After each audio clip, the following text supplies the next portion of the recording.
Okay, welcome to this demonstration of lenses and mirrors.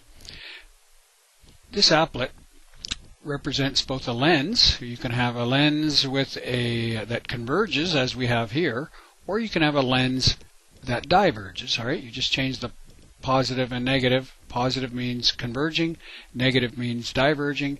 So we'll start with a converging lens.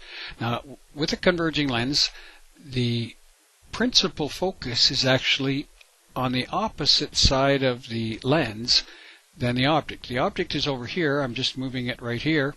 And as you can see, you get an image, just this little image over on the right here. This image is, of course, going to be produced by this lens.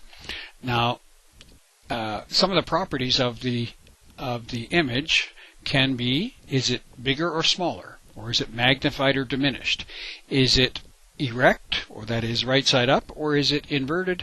And of course, is it real or is it virtual? Now remember that if an image is inverted, that automatically means it is a real image.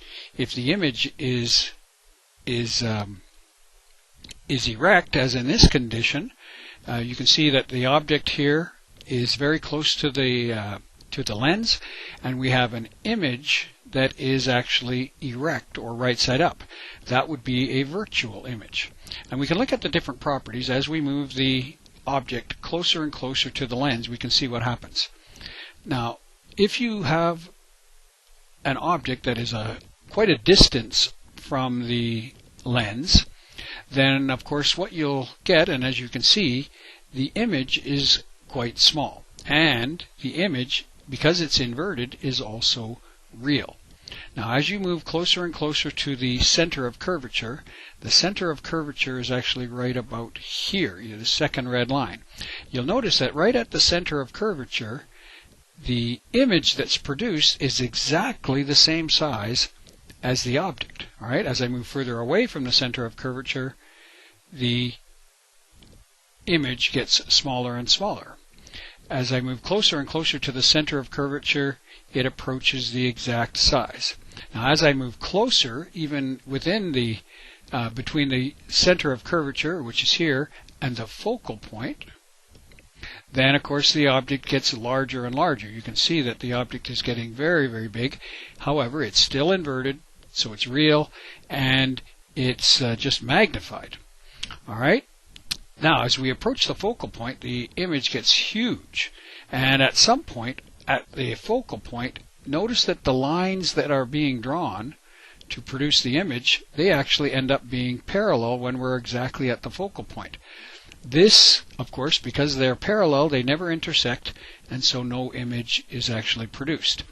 As we keep moving towards the lens from the focal point, now you have to look on the left of the lens, and you'll see that the image is now on the same side of the lens as the object, and of course it's much larger and it is erect, which means now it is a virtual image. And as I move closer and closer to the image, or to the lens, the virtual image gets smaller and smaller. Alright, so there are three conditions. Inside the focal point, you get a virtual image that is larger. At the focal point, you don't get any image at all. Between the focal point and the center of curvature, you get an image that is real and is larger. And then as you move outside the focal point, or of course right at the right at the center of curvature, you get an image that's the same size.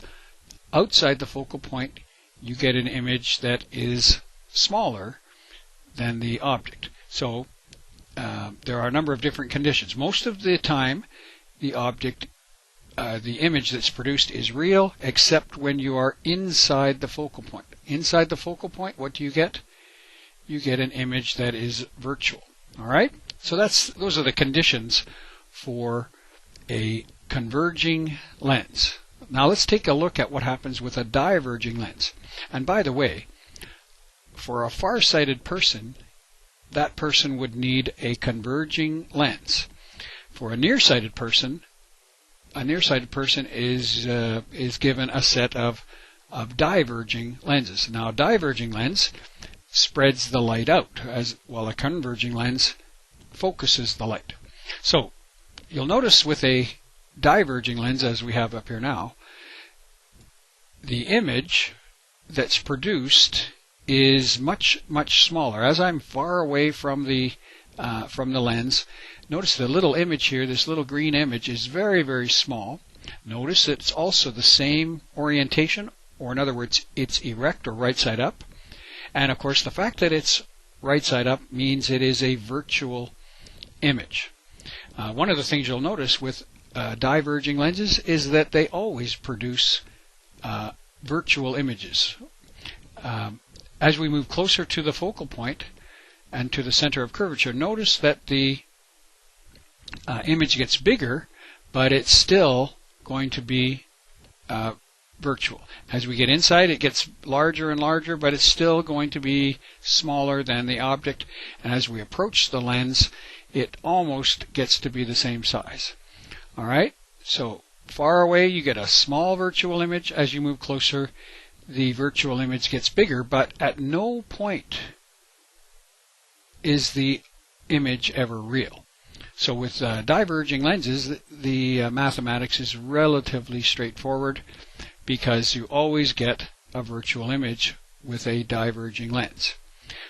Remember that with a converging lens, we had all kinds of different situations. We had real that's smaller, we had real that's the same size, we had real that's bigger, we had no image, and then of course we had a virtual image that is going to be larger than the object. So those are the conditions for converging lenses and diverging lenses. Let's switch to mirrors. First kind of mirror that we'll look at is a converging mirror. All right, a converging mirror.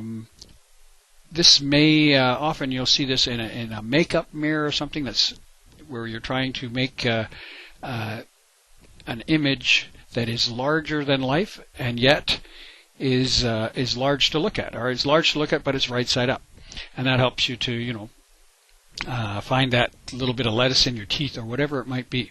So as you move closer and closer to the mirror, notice that the focal point, which is right here, this little focal point right here, and there's the center of curvature. Here's my object way out here on the left, the blue one, and the image that's produced here when I'm quite a distance from the mirror is going to be upside down, which makes it real. It's also diminished, or in other words, quite a bit smaller. Now, as I approach the center of curvature, notice that the image is getting larger. And at the center of curvature, you should notice that the image now is exactly the same size as the object. And of course, it's inverted, which means it's real. Now, as I continue to move inside between the center of curvature and the focal point, notice what happens to my image. The image is getting much larger relative to the object. And as I approach the focal point, notice that the lines at the focal point are going to be parallel. At that point, because the lines are parallel, they never meet, they never actually produce an image. Now, as I move inside the focal point, now you'll see that the image that's produced is actually on the other side of the mirror. It's over here now, and of course it's right side up. Right side up images mean that these images are virtual. And so inside the focal point, the image is always larger, it is right side up, and is virtual. So this is where you would be wanting to look in a makeup mirror to see if you can, like I said, find that little piece of lettuce on your teeth or whatever. As you move to the focal point, at the focal point you don't get any image. In between the focal point and the center of curvature, you get a real image that is larger, and at the center of curvature you get a real image that is the same size. As you move outside the center of curvature, you get a real image that is smaller than the object. All right, so those are the conditions. As you move inside the focal point, large virtual image at the focal point, no image between the focal point and the center of curvature, a larger real image at the center, an equal image that's real, and then outside the center of curvature you get a diminished real object. All right, so those are a number of different conditions for a converging mirror. Now, for a diverging mirror, there's not much to talk about. These diverging mirrors are used in stores to prevent theft. They're the ones you'll see hanging in the corner so that the person working at the till can see, has a wide field of view. And of course you have these kinds of mirrors on your on the passenger's door or on the passenger side of your car, and it often says on that objects may be closer than they appear. And that's because that mirror is designed to help you have a larger field of view, so you can see what's in the lane beside you, and you can also see perhaps how close you are to the curb when you're parking. So notice with a diverging mirror that the image, no matter where I put the object, you can see that the image is erect. In other words, it's right side up, and that means it's virtual. And of course it's always what? No matter where I put this object, the image over on the right here, the image is diminished. And notice that the image is always inside the focal point. All right, no matter how far away I move.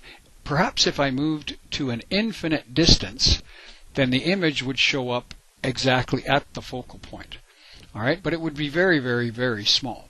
All right, so for diverging mirrors, there's really not much to tell. The images are always what? The images are always smaller. The images are always virtual. And that's all there really is to the diverging mirror.